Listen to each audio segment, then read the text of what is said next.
शांति। 23 मई 2026 के ईश्वरीय महावाक्य। पहले सुनते हैं मुरली के मुख्य पॉइंट्स। बाबा ने कहा, अभी तुम सर्वोत्तम ब्राह्मण कुल के बने हो, तुम हो ऊंचते ऊंच, तो अंदर में खुशी रहनी चाहिए। हम ब्रह्मा कुमार कुमारियों को शिव बाबा ने अडॉप्ट किया है। यह एडॉप्शन बड़ी वंडरफुल है। बाप ने तुम बच्चों को बेहद सुख का वर्षा देने के लिए एडॉप्ट किया है। फिर बाबा ने कहा, सपूत बच्चे वह जो माता पिता को फॉलो कर तख्त नशीन बने। पुरुषार्थ खूब करना चाहिए, बुद्धि में रहे हम बाप के बने हैं तो स्वर्ग की राजाई के भी हकदार हैं, परंतु अंदर में सच्चाई होनी चाहिए। दिल सच्ची हो तो श्रीमत पर भी चलें और बाप को भी याद करते रहें। लास्ट में बाबा ने कहा, यह अंतिम जन्म मेरे कारण पवित्र बनो तो पवित्र दुनिया के मालिक बनेंगे। सिर्फ अल्फ को याद करो तो बेबादशाही तुम्हारी, परंतु जो पूरा श्रीमत पर चलेंगे उनको ही शिव बाबा का पूरा वर्षा मिलेगा। बाकी तो प्रजा में जाकर नौकर चाकर आदि बनेंगे। अब सुनते हैं महावाक्यों को विस्तार से। मुरली का सार। मीठे बच्चे, रावण ने तुम्हें बहुत पीड़ित किया है। अभी तुम भक्तों का रक्षक भगवान आया है तुम्हारी पीड़ा को दूर करने।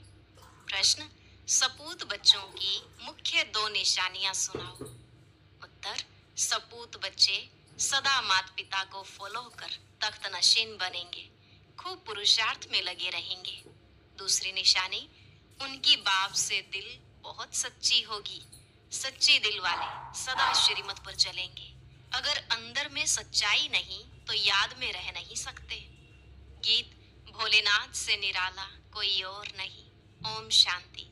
मीठे मीठे बच्चों ने यह भक्ति मार्ग का गीत सुना। भक्त इस गीत के अर्थ को नहीं जानते। तुम भगवान के बच्चे बने हो। भगवान रक्षक है भक्तों का, तुम भी रक्षक हो भक्तों के। भक्तों की रक्षा करते हो। कौन सी आफत है जो भगत रक्षा करने के लिए भगवान को बुलाते हैं?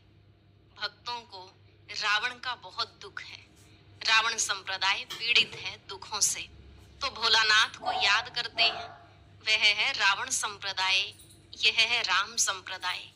भक्तों को यह पता ही नहीं है कि हमारा रक्षक कौन है। भल गाते हैं भोलानाथ रक्षक है, परंतु क्या रक्षा करते हैं यह नहीं जानते। तुम बच्चे अब समझते हो कि भोलानाथ शिव बाबा ही बिगड़ी को बनाने वाला है। दुनिया को तो पता नहीं है कि भगवान किसको कहा जाता है। भगवान का पता हो तो फिर भगवान की रचना के आदि मध्य अंत का भी पता हो। न भगवान को जानते न रचना का पता है, इसलिए ऐसे मनुष्य संप्रदाय को ब्लाइंड भी कहा जाता है। दूसरे तरफ तुम हो जिनको दिव्य दृष्टि मिली है। अब तुम्हारा नाम ही है ब्रह्मा कुमार कुमारियां।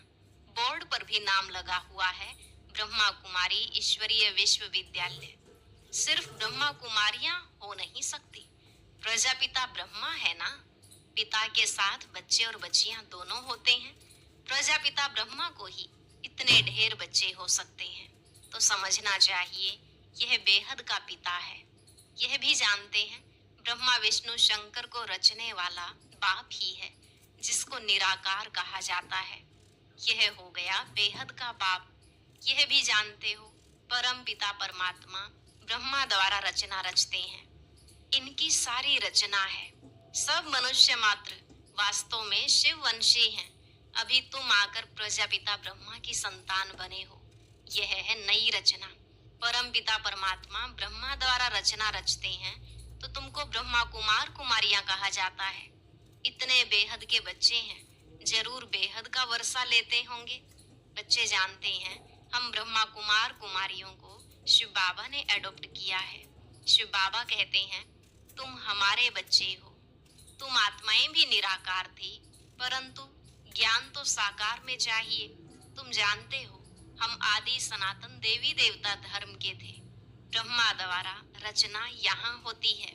शिव जयंती भी यहाँ मनाई जाती है। यहाँ मगध देश में ही जन्म लिया है। बाप कहते हैं यह देश बहुत पवित्र स्वर्ग था। अभी इनको नर्क मगध देश कहा जाता है, फिर स्वर्ग बनना है। तुम बच्चों की बुद्धि में है शिव बाबा हमको फिर से राजयोग सिखाए, पवित्र बनाते हैं। गाते भी हैं, पतित पावन भक्तों के रक्षक भगवान। भक्त ही पुकारते हैं, पतित होते हुए भी अपने को पतित नहीं समझते हैं। बाप समझाते हैं, तुम सभी पतित हो। पावन दुनिया सतयुग को, पतित दुनिया कलयुग को कहा जाता है। बाप तुम्हें सब राइट बताते हैं। लाखों वर्ष की तो कोई चीज होती नहीं। मनुष्य घोर अंधियारे में है। समझते हैं कलयुग तो अभी छोटा बच्चा है, और तुम जानते हो मौत सामने खड़ा है।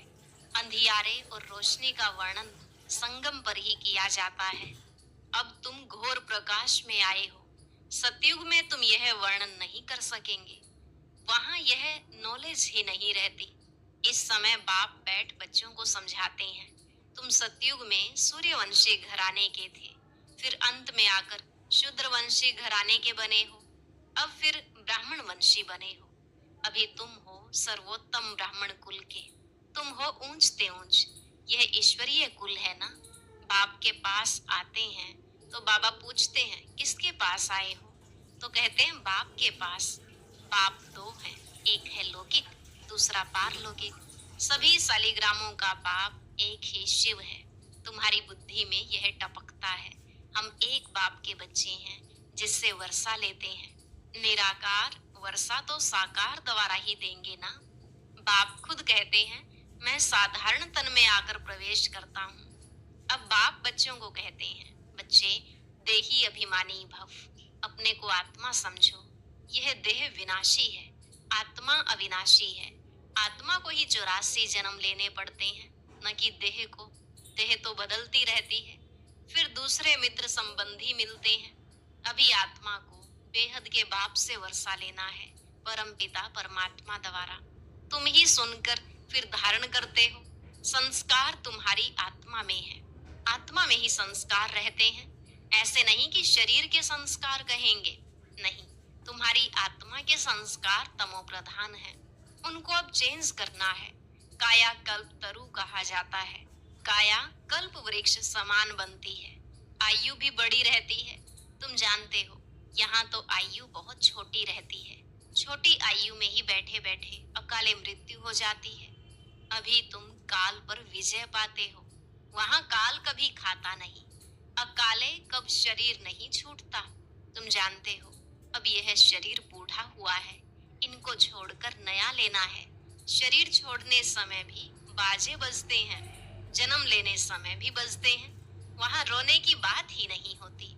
तुमको ब्रह्मरी का मिसाल भी समझाया है। तुम हो ब्राह्मण ब्राह्मणियां, ब्राह्मणी और ब्रह्मरी राशि मिलती है। जो काम ब्रह्मरी करती है वही तुम भी करते हो। वंडर है ना। ब्रह्मरी का दृष्टांत कछुओं का, सर्प का, यह सब शास्त्रों में है। सन्यासी आदि भी यह मिसाल देते हैं।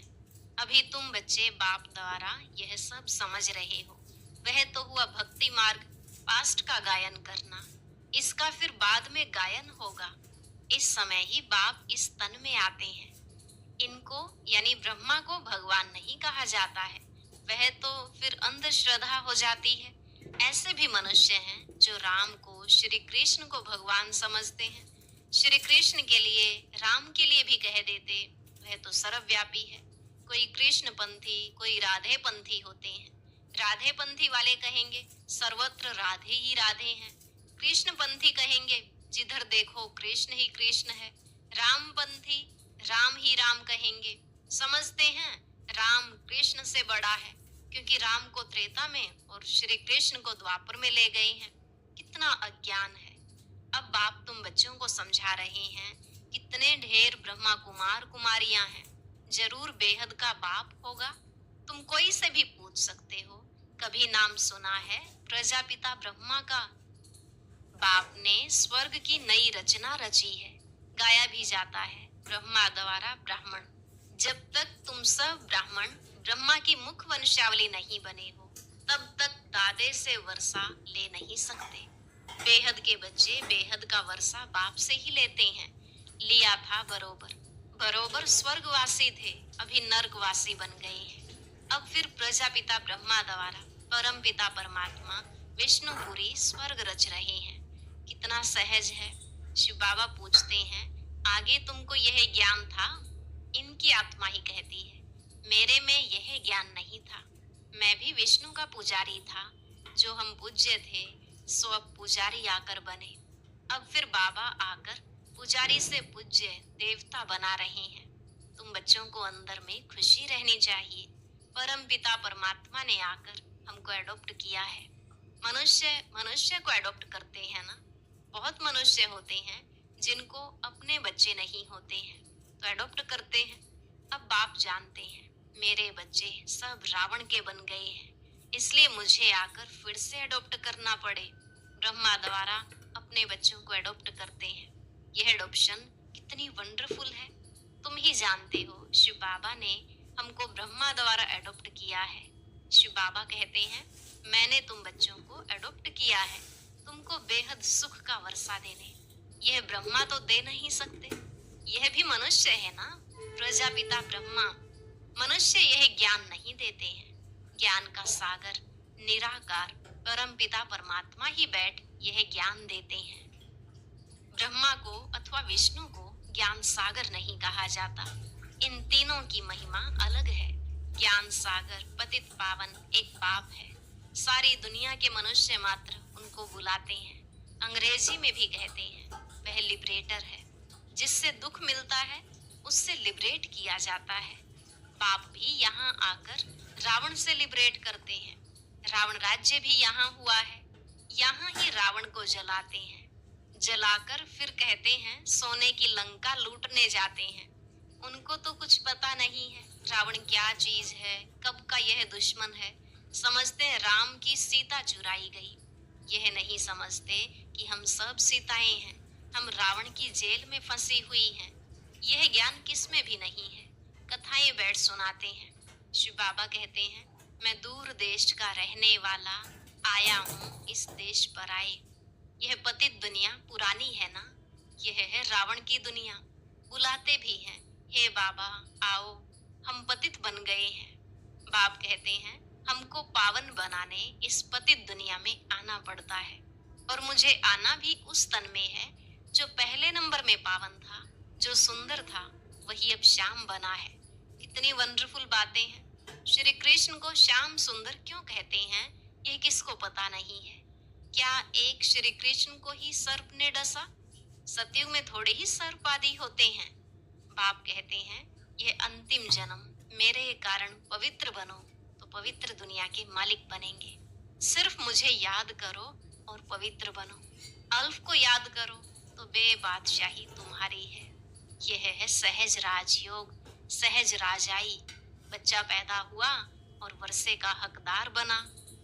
यहाँ भी बच्चे जानते हैं हम बाप के बने हैं तो स्वर्ग की राजाई के हम हकदार हैं। अब बाप कहते हैं, सतो प्रधान से तुम तमो प्रधान बन गए हो, फिर सतो प्रधान बनना है। योग और ज्ञान सिखाने में 1 सेकंड लगता है। बच्चा पैदा हुआ और वारिस निश्चय किया। तुम बाप के बने हो तो राजधानी का वर्षा तुम्हारा है, परंतु राजा रानी सब तो नहीं बनेंगे। यह है राजयोग। राजा रानी प्रजा साहूकार गरीब सब चाहिए, इसलिए रुद्रमाला भी बनी हुई है जो भक्ति मार्ग में जपते हैं। तुम जानते हो हम राजयोग सीखने आए हैं। माता पिता को फॉलो कर पहले पहले सूर्यवंशी चंद्रवंशी बनेंगे। सपूत बच्चे वह जो माता पिता को फॉलो कर तख्त नशीन बने। पुरुषार्थ खूब करना चाहिए। बाप कहते हैं, मुझे याद करो तो करते नहीं, श्रीमत पर चलते नहीं है, अंदर सच्चाई नहीं है। दिल सच्ची हो तो श्रीमत पर चलते, बाप को याद करते रहे। श्रीमत पर ही तुमको दादे से वर्षा मिलता है। ब्रह्मा स्वर्ग का वर्षा दे नहीं सकते। दादे की कमाई पर पोतरे का हक रहता है। बाप की कमाई के बच्चे भागीदार बनते हैं तो हकदार हैं। यहाँ तुमको शिव बाबा से वर्षा मिलता है। ज्ञान रत्न बाप से ही मिलते हैं। तुम जानते हो हम ब्राह्मण ही सो फिर देवी देवता बनेंगे। जगत अम्बा कौन है? बाप समझाते हैं, यह ब्राह्मणी थी, ज्ञान ज्ञानेश्वरी थी, फिर राज राजेश्वरी बनती है। तुम भी ऐसे बनते हो। अच्छा, मीठे मीठे सिकिलधे बच्चों प्रति माता पिता बाप दादा का याद प्यार और गुड मॉर्निंग। रूहानी बाप की रूहानी बच्चों को नमस्ते। रूहानी बच्चों की रूहानी बाप दादा को नमस्ते नमस्ते। Good morning. शुक्रिया बाबा, शुक्रिया। धारणा के लिए मुख्य सार। पहला पॉइंट, आत्मा में जो तमो प्रधानता के संस्कार हैं उन्हें याद के बल से चेंज करना है, सतो प्रधान बनना है। दूसरा, बाप से राजाई का वर्षा लेने के लिए सदा सपूत बच्चा बन श्रीमत पर चलना है, सच्चे बाप से सच्चा रहना है, माता पिता को पूरा फॉलो करना है, ज्ञान रत्नों का दान करते रहना है। वरदान, अपने परिवर्तन द्वारा निरंतर विजय की अनुभूति करने वाले सच्चे सेवाधारी भव। अपने परिवर्तन द्वारा निरंतर विजय की अनुभूति करने वाले सच्चे सेवाधारी भव।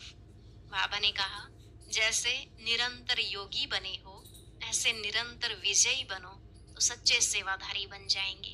क्योंकि विजयी आत्मा जब हर संकल्प, हर कदम में विजय का अनुभव करती है तो उनका यह परिवर्तन देख अनेक आत्माओं की सेवा स्वतः होती है।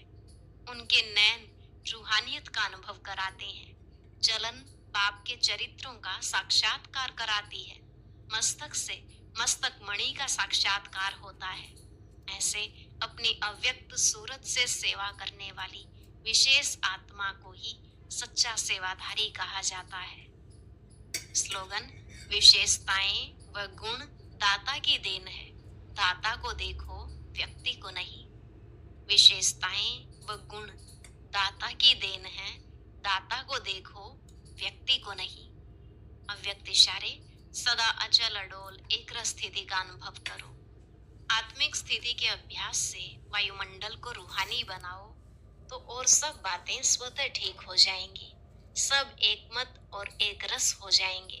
फिर माया भी नहीं आएगी क्योंकि वायुमंडल शक्तिशाली होगा।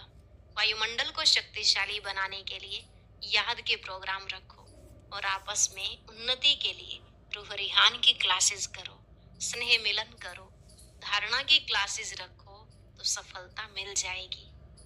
आज का अव्यक्त ज्ञान मोती सुना।